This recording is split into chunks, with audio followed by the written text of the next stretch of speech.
Kay Mark muna, tapos mamaya kay Mark muna. Happy birthday and God bless.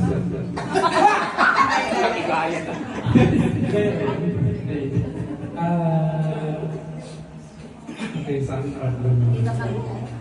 Sa partner doon sa bakayan. Hindi talaga nawawala sa mag-asawa. Minsan, diba, nag-aaway. Pero nandun na, yung away kasi namin, nandun lang, parang kulitan na namin. Kahit nagalit, pabiro na lang yung sa amin, yung away namin dalawa. So, alam ko na siguro sa edad rin namin, wala na, parang nagsawa na rin sa yung away sa yung matagal.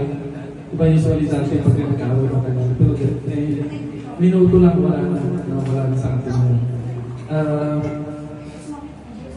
Pero, di ba, may kita mo ako, kahit sa Facebook, hindi naman sa pinabati ko. Ang sa akin, pinapakita ko sa gawa. Alam mo yun. Kahit hindi ko pakita sa ibang tao, alam mo yun, nakikita mo kung ano yung ginagawa ko para sa iyo. Tapos, I pray na bigyan ka pa ng Lord ng mahabang buhay para makasama at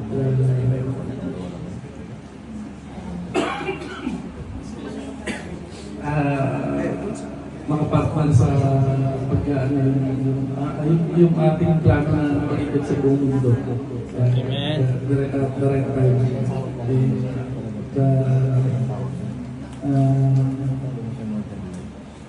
Lahat ng yung kung may problema ka pa na natitira, the Lord will settle that for you. Alam ko na gagawa ng Lord ng solusyon sa problema sa natin ng Pilipinas. Patuloy kang magpalakas. Okay? Para sa amin ang mag-ama. Okay, Mark.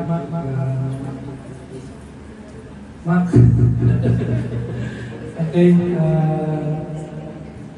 alam ko na ramdam mo kasi yung relasyon bilang mag-ama. Although minsan galit ako pero hindi ko alam mo yung hindi ko pinapakita sa'yo, hindi ko sinasabi pero ramdam mo yun. Pero hindi ko inaano yung para mapalayo ko sa akin kasi alam ko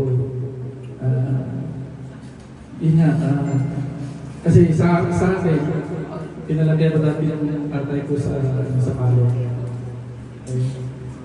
Pero ikaw, hindi mo naranasan ng palo sa akin. Nagsasalita lang ako minsan pero sa pagtutuwid yun kasi gusto ko na mapabuti yung buhay. At alam ko sa pag-asawa na nagtungo mo at mahalin mo yung girlfriend mo. Sa buhay mo, aking i-declare na patuloy na lumago ka sa Lord, patuloy ka na pag-iwas para sa Lord. Sa gano'n, yung magiging apo mo,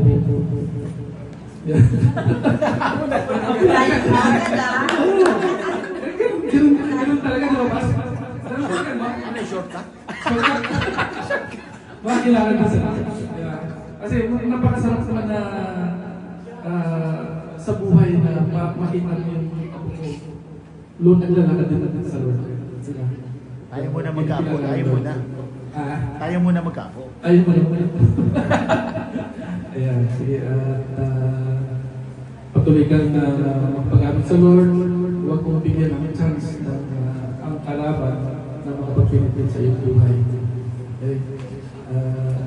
Isipin mo, yung depression, mas higit na lamang yung pangalan ng Panginoon Jesus. Okay? Right. Mas malaki ang pangalan ng Panginoon. The name of the Lord Jesus is the highest name of all. Okay? At walang dapat anong suppression para mapagbiligod sa buhay. Okay? Ito na yun sa Insona. Kami yung mga